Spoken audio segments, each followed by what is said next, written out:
সবজির দরে ধস, স্বস্তিতে ভোক্তারা, হাহাকার কৃষকের। একটি ফুলকপির উৎপাদন খরচ 5 টাকার বেশি, কিন্তু কৃষককে বেচতে হচ্ছে 2 টাকায়। চলতি সপ্তাহে ফুলকপি সহ অন্যান্য সবজির দর গ্রামীণ এলাকায় অস্বাভাবিক কমেছে, রাজধানীতেও অনেকটা তলানিতে। এতে ভোক্তাদের মধ্যে স্বস্তি দেখা গেলেও কৃষকদের মধ্যে হাহাকার লক্ষ্য করা গেছে। কৃষকরা জানান, বাজারে সবজির স্তূপ, ক্রেতা নেই। সার, বীজ, কীটনাশকের খরচ বেড়েছে অনেক। লাভ তো দূরের কথা, খরচের টাকা উঠছে না। ঋণ নিয়ে ফসল উৎপাদন করলেও সেই টাকা পরিশোধ করা কঠিন হয়ে পড়েছে। তবে কৃষি কর্মকর্তারা বলছেন, আবহাওয়া অনুকূলে থাকায় এবার মৌসুমের শুরুতে শীতকালীন সবজির ফলন ও দাম দুটোই ভালো পেয়েছেন কৃষকরা। এখন কিছুটা কমলেও উৎপাদন খরচ উঠে যাবে।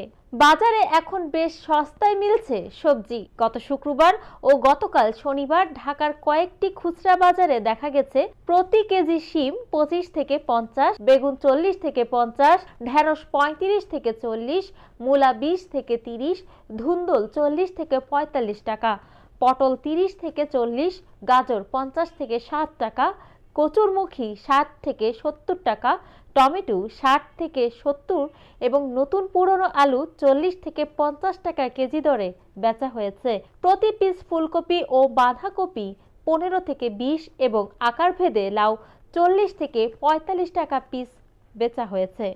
কাউরান বাজারের পাইকারি ব্যবসায়ী দুলাল হোসেন বলেন, বাজারে এখন প্রচুর পরিমাণে সবজি আসছে।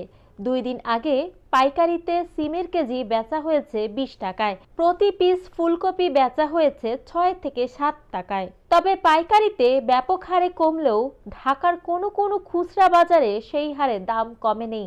এ বিষয়ে তার যুক্তি, কিছু অভিজাত এলাকায় সব সময় দাম বেশি থাকে, তবে গড়ে ধরলে গতবারের তুলনায় এবার খুচরায় সবজির দাম 4 ভাগের 3 ভাগ কমেছে। গত বছর এই সময় কত ছিল? ব্যবসায়ীদের সঙ্গে কথা বললে জানা গেছে, গেল বছর ভরা মৌসুমে সবজির দাম ছিল চড়া। গত বছরের ঠিক এ সময় ঢাকার বাজারে বেশিরভাগ সবজির দাম ছিল 60 টাকার উপরে। যেমন সিমের কেজি 60 থেকে 80 টাকা, আলু 60 থেকে 70, গাজর 40, কাঁচামরিচ 90 থেকে 100 টাকা। এছাড়া বেগুন, পটল, ধুন্দুল ও কচুরলতির কেজি ছিল 60 থেকে 80 টাকায়। তাছাড়া প্রতিটি ফুলকপি ও বাঁধাকপি 40 থেকে 50 এবং আকারভেদে লাউ 60 থেকে 70 টাকা পিস বেচা হয়। উৎপাদন এলাকাগুলোতেও তখন সবজির দাম চড়া ছিল। করুণ চিত্র উৎপাদন এলাকায়। ঢাকায় সবজির দামের তুলনায় উৎপাদন এলাকার চিত্র যেন অবিশ্বাস্য। যেমন বগুড়ার মহাস্থান হাটে প্রতি কেজি ফুলকপি 2 টাকায় বেচা হচ্ছে। সাধারণত প্রতিটি কপির ওজন প্রায় 1.5 থেকে 1.5 কেজির মতো হয়। এই হিসাবে একটি কপির দাম দাঁড়ায় 2.5 থেকে 3 টাকা। এছাড়া মূলার কেজি 1.5 থেকে 2 টাকা। প্রতি কেজি শিম 15 থেকে 20, গোল বেগুন ও পেঁপে 20 থেকে 22, নতুন আলু 45 থেকে 50 টাকা, টমেটো 40 থেকে 50 টাকা, কাঁচামরিচ 30 থেকে 35 এবং প্রতি পিস লাউ 15 থেকে 20 টাকায় বেচাকেনা হচ্ছে। দৈনন্দিন বাজার দর নিয়ে কাজ করা কৃষি বিপণন অধিদপ্তরের প্রতিবেদনে দেখা গেছে, গত 1 বছরের ব্যবধানে ফুলকপির দাম কমেছে 50%। এছাড়া বাঁধাকপি 44, বেগুন 36, শিম 33, আলু 19 এবং লাউয়ের দাম 40% কমেছে। অথচ কৃষি বিপণন অধিদপ্তরের গত বছরের দেওয়া তথ্য মতে প্রতি কেজিতে উৎপাদন খরচ বেগুন 10, ঢেঁড়স 11, লাউ 6 এবং টমেটো 9 টাকা। এছাড়া প্রতিটি ফুলকপির উৎপাদন খরচ 5 টাকার বেশি।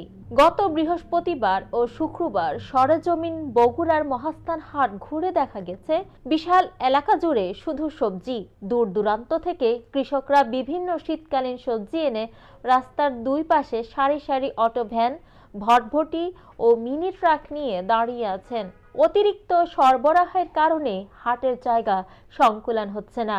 কৃষকরা ঘন্টার পর ঘন্টা অপেক্ষা করছেন ক্রেতার জন্য। আড়তসহ এখানে ওখানে স্তূপ করে রাখা হয়েছে সবজি। ব্যাপারীরা কাঙ্ক্ষিত দাম না বলায় বেশিরভাগ কৃষক সকালের দিকে সবজি বেচেননি। তারা দাম বাড়ার আশায় বসেছিলেন, কিন্তু সরবরাহ বেশি হওয়ায় পাইকাররা কম দাম বলছেন কৃষকদের। বাধ্য হয়ে কম দামে সবজি বেচতে হচ্ছে কৃষকদের। ফলে তাদের মাঝে দেখা গেছে হতাশার ছাপ। কারণ দাম এতটা কমেছে যে কৃষকরা উৎপাদন খরচ তুলতে পারছেন না।